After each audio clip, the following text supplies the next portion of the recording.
Assalamualaikum warahmatullahi wabarakatuh. Saya Putri Lestari Ningrum, NPM 1701010161, jurusan Pendidikan Agama Islam, Fakultas Tarbiyah dan Ilmu Keguruan, dengan dosen pembimbing lapangan Bapak Umar MPDI, dan lokasi PPLDR yaitu di SMP Negeri 1 Rumbia dengan tema ibadah haji dan umroh. Tonton terus ya sampai habis.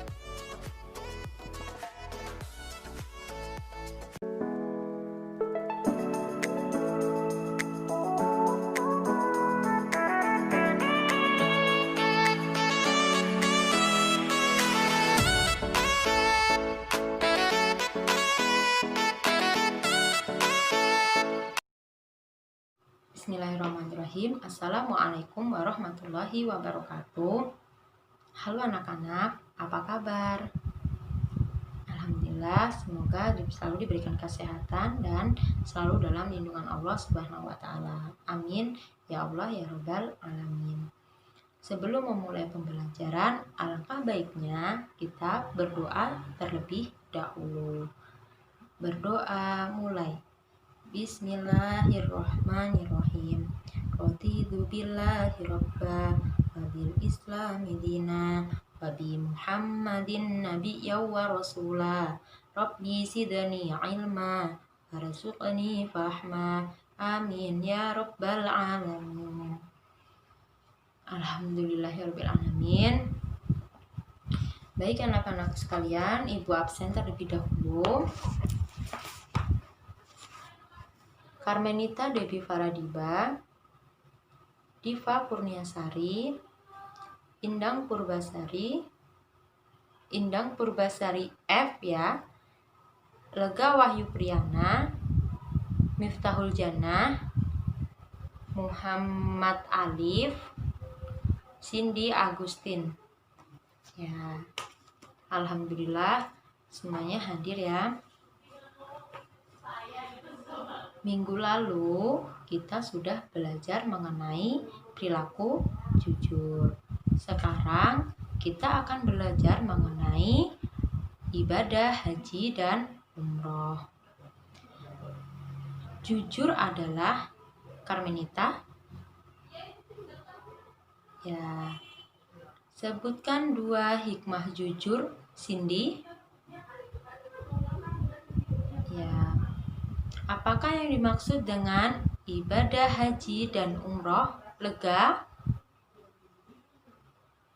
Ya. Jadi, mengapa kita harus belajar ibadah haji dan umroh, Bu? Tujuannya agar nanti ketika kita berangkat ke Baitullah, amin, insya Allah kita semua yang berada di sini kita bisa melaksanakan ibadah haji dan umroh. Jadi ketika nanti kita melaksanakannya, sedikit kita sudah mengetahui apa itu haji dan umroh, apa syaratnya, apa rukunnya, itu kita sudah mengetahuinya. Tinggal saja kita mempraktikkan dalam nyatanya. Begitu. Baik anak-anak, silakan buka buku LKS-nya halaman 54 tentang ibadah haji dan umroh. Sebelumnya, silakan lihat gambar-gambar berikut ini.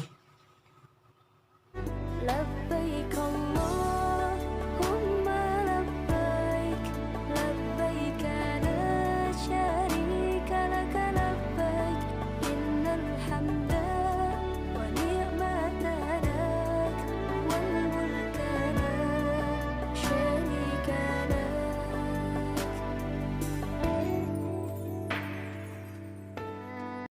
Nah, itulah tadi gambar-gambar atau slide tentang ibadah haji dan umroh. Selanjutnya kita akan bahas satu persatu mengenai haji dan umroh. Selanjutnya, haji dan umroh. Haji adalah menyengaja menuju Baitullah atau Ka'bah dengan melaksanakan ibadah pada waktu yang telah ditentukan. Seperti halnya ibadah haji itu dilaksanakan pada bulan Dzulhijjah. Dan hukum dari ibadah haji ini adalah wajib bagi setiap muslim yang mampu. Mampu dalam kategori apa dulu? Mampu dalam kategori mampu hartanya, mampu fisiknya, dan mampu jiwanya. Kalau dirasa dari hal ini belum mampu, maka belum diwajibkan untuk melaksanakan ibadah haji ataupun umroh. Itu. Kemudian umroh. Umroh adalah berkunjung atau berziarah ke Ka'bah atau Baitullah untuk mendekatkan diri kepada Allah Subhanahu wa Ta'ala. Lalu, kapan pelaksanaannya umroh? Pelaksanaan umroh dilaksanakan tidak dengan ditentukan atau kapan saja dan di bulan apa saja. Kalau umroh mau di bulan Safar, mau di bulan Syawal itu boleh karena tidak ditentukan kapan pelaksanaannya umroh, boleh kapan saja. Apa hukumnya? Hukum umroh itu adalah sunnah. Nah, itulah tadi perbedaan antara haji dan umroh. Kalau haji dilaksanakan di bulan Dzulhijjah, kalau umroh dilaksanakan di kapan saja. Nah, gitu. Selanjutnya, syarat-syarat haji dan umroh. Syarat haji dan umroh yang pertama, beragama Islam. Yang kedua, balik. Nah, kalau misalnya untuk anak-anak dalam kenyataan balik ini, jika dia melaksanakan ibadah haji, seorang anak itu dianggap sebagai amalan sunnah. Ketika nanti dianya sudah melaksanakan balik atau sudah balik, maka dia dianjurkan untuk menunaikan ibadah haji. Maka pentingnya mengapa syarat ini harus balik. Begitu. Kalau masih anak-anak belum balik, itu amalannya dianggap sebagai sunnah dan kelak balik dia harus melaksanakan kembali ibadah haji. Yang ketiga itu adalah berakal sehat, bukan dalam keadaan gila atau kita dalam keadaan stres gitu. Nah, itu itu bukan syarat dari haji dan umroh. Yang keempat itu adalah merdeka. Merdeka dalam hal apa dulu, Bu? Merdeka bukan 17 Agustus. Nah, bukan begitu. Merdeka itu kita bukan sebagai budak. Kalau di zaman dahulu, pada zaman Rasulullah Shallallahu Alaihi Wasallam itu ada budak. Nah, ketika ia ingin melaksanakan ibadah haji dan umrah itu adalah harus merdeka terlebih dahulu. Nah, itulah kalau yang dinamakan dengan merdeka. Untuk sekarang ini insya Allah sudah tidak ada lagi budak. Yang kelima itu adalah mampu. Mampu dalam kategori tadi, mampu hartanya, fisiknya, jiwanya, kesehatannya, seperti itu.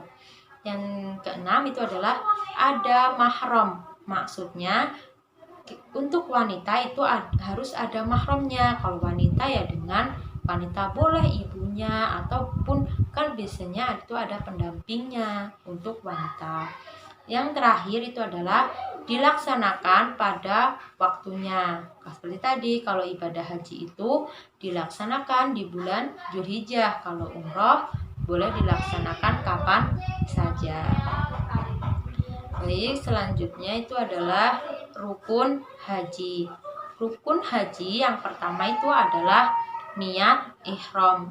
Nah, niat ihram ini kita niatkan di dalam hati kita bahwa kita akan melaksanakan ibadah haji. Yang kedua itu adalah wukuf. Wukuf itu adalah kita berdiam diri di padang Arafah. Yang ketiga itu adalah tawaf. Tawaf yaitu mengelilingi Ka'bah selama 7 kali. Yang keempat itu adalah sa'i. Sa'i itu adalah lari-lari kecil dari Bukit Sofa ke Bukit Marwah. Dan yang kelima itu adalah tahallul. Tahallul itu mencukur sebagian dari rambut kita. Dan yang keenam itu adalah tertib. Jadi dilakukan itu rukunnya harus dilakukan secara tertib dari niat, wukuf, tawaf, sa'i, dan tahallul. Kemudian untuk rukun umroh itu ada sedikit perbedaan dari rukun haji. Kalau rukun umroh itu yang pertama adalah niat. Niatkan kita bahwa akan melaksanakan ibadah umroh. Kemudian tawaf. Dan yang ketiga itu sa'i. Yang keempat tahallul dan tertib. Jadi untuk umroh itu tidak ada wukufnya. Itulah perbedaan dari rukun haji dan rukun umroh. Selanjutnya wajib haji dan umroh. Yang pertama, wajib haji memulai ihram dari mikot, baik mikot zamani maupun mikot makani. Kemudian yang kedua, mabit di Musdalifah pada tanggal 10 Zulhijjah, yaitu di waktu subuh, dan di Mina pada hari tasyrik tanggal 11, 12, 13 Zulhijjah. Kemudian yang ketiga yaitu melempar jumroh Aqobah. Dan yang keempat, melempar jumroh ula dan jumroh Aqobah, serta meninggalkan larangan-larangan di dalam haji. Untuk wajib umroh itu hanya memulai ihram dari mikot, baik mikot zamani ataupun makani. Kemudian yang kedua wajibnya itu meninggalkan larangan-larangan di dalam haji. Jadi itu perbedaan wajibnya haji dan wajibnya umroh. Nah, selanjutnya yaitu sunnah haji dan umroh. Yang pertama yaitu membaca talbiyah. Talbiyah itu seperti ini, labaik Allahumma labaik. Nah, seperti itu adalah membaca talbiyah. Yang kedua itu adalah melaksanakan haji dengan ifrad. Nah, maksudnya itu ifrad itu terpisah. Jadi kita melaksanakan haji ataupun umroh misalnya akan bebarengan, keduanya akan dilaksanakan secara bersamaan.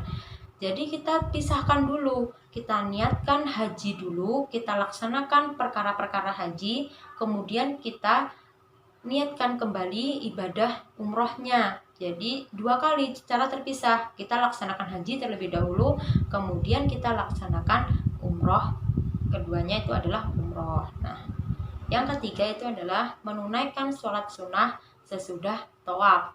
Ketika kita melaksanakan tadi mengelilingi Ka'bah selama 7 kali itu, kita disunahkan untuk melaksanakan sholat. Dan yang keempat itu adalah minum air zam-zam. Sudah sangat tren dengan air zam-zam itu ya. Tidak perlu bertanya apa ibu air zam-zam itu.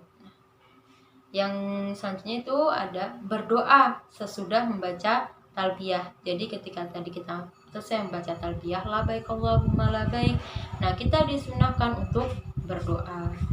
Dan yang terakhir itu adalah berzikir ketika tawaf. Nah, waktu kita tawaf yaitu kita disunahkan untuk berzikir selama kita mengelilingi Ka'bah itu selama 7 kali, sunahkan kita untuk berzikir. Jadi seperti itu. Itu sunnah haji maupun umroh. Nah, selanjutnya perkara yang dilarang di dalam haji maupun umroh. Yang pertama, dilarang memotong kuku. Haji maupun umroh kita dilarang untuk memotong kuku. Kedua, memakai wangi-wangian, minyak wangi ataupun yang lainnya. Yang ketiga, menikah ataupun menikahkan. Ketika kita berniat untuk haji dan umroh, kita dilarang untuk menikah ataupun menikahkan. Yang keempat, membunuh binatang buruan. Yang kelima, melakukan hubungan suami istri atau bisa disebut dengan junub. Yang keenam, memotong atau menghilangkan bulu rambut.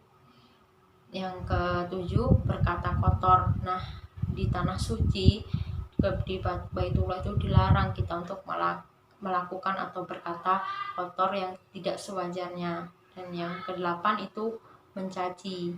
Misal nih kita melihat orang yang sekiranya kurang dari kita, nah itu tidak boleh kita mencaci. Ih, kok dia kayak gitu misalnya ya. Nah itu tidak diperbolehkan, tidak di tanah suci ataupun Baitullah. Kemudian berselisih nih untuk perempuan terutama nih ya, kita tidak diperbolehkan atau dilarang untuk berselisih atau bermusuhan nah di Baitullah sana. Selanjutnya dilarang menutup muka dan telapak tangan. Jadi untuk perempuan itu kita dilarang untuk menutup ini telapak tangan dan muka. Jadi seperti sholat itu kita tidak diperbolehkan menutup muka dan telapak tangan. Selanjutnya yaitu mengenakan pakaian berjahit. Ini untuk laki-laki ya. Laki-laki tidak diperbolehkan atau dilarang untuk memakai pakaian yang dijahit. Selanjutnya mengenakan alas kaki yang dapat menutup mata kaki. Ini untuk laki-laki ya nak ya. Jadi dilarang memakai alas kaki sehingga mata kaki kita itu tertutup. Seperti itu untuk laki-laki. Lalu bagaimana Bu jika perkara yang dilarang tadi itu ternyata tidak sengaja kita lakukan gitu. Nah, di sini ada keterangannya bahwa apabila jamaah haji maupun jamaah umroh ketika melanggar perbuatan tersebut yang dilarang tadi, maka harus membayar denda atau yang disebut dengan dam. Nah, itu jika kita melarang maka kita harus membayar denda. Nah, itulah tadi penjelasan dari masing-masing materi ibadah haji dan umroh. Selanjutnya, silakan anak-anak berdiri di tempat masing-masing. Ibu akan melaksanakan games. Apa gamesnya? Yaitu dengan tongkat berjalan dengan pertanyaan sekaligus jawaban. Maksudnya seperti ini anak ya. Jadi ibu akan melaksanakan game talking stick itu ibu sudah menyiapkan tongkat. Nah, tongkat ini nanti silakan diputar pada kalian semuanya dengan diiringi musik. Ketika musik berhenti, maka kalian diwajibkan menjawab pertanyaan yang akan ibu berikan. Jadi seperti itu gamesnya ya, paham? Oke, kita mulai gamesnya. Silakan tongkatnya dipegang. Oke, Indang, siap? Kita setel ya musiknya.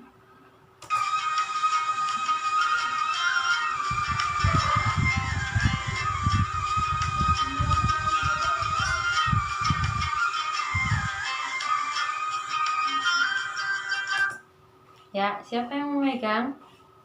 Ya, betul Diana. Jadi pertanyaannya adalah apa yang dimaksud dengan ibadah haji? Ya. Oke, kita lanjut gamesnya ya. Oke, diputar.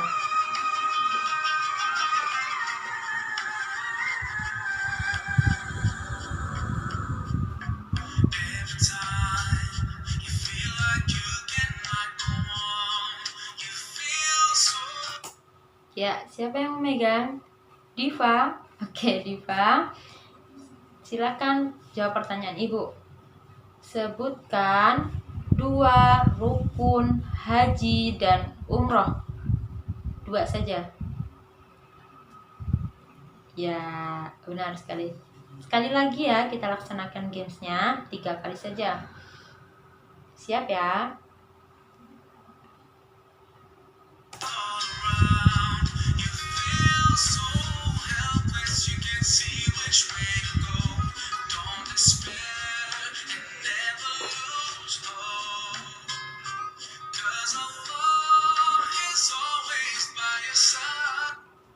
Ya, siapa? Ya, yuk Karmenita. Pertanyaannya adalah sebutkan 3 larangan dalam ibadah haji dan umroh.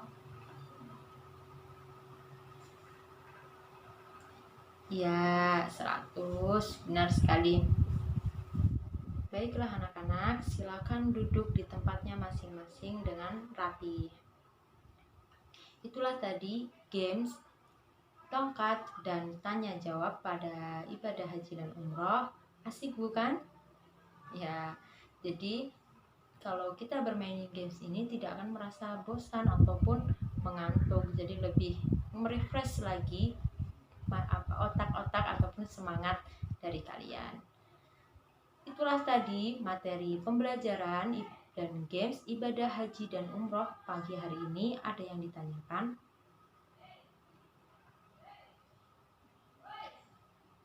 Apakah yang dimaksud dengan umroh, Muhammad Alif? Sebutkan 2 perkara yang dilarang di dalam haji, Cindy. Ya.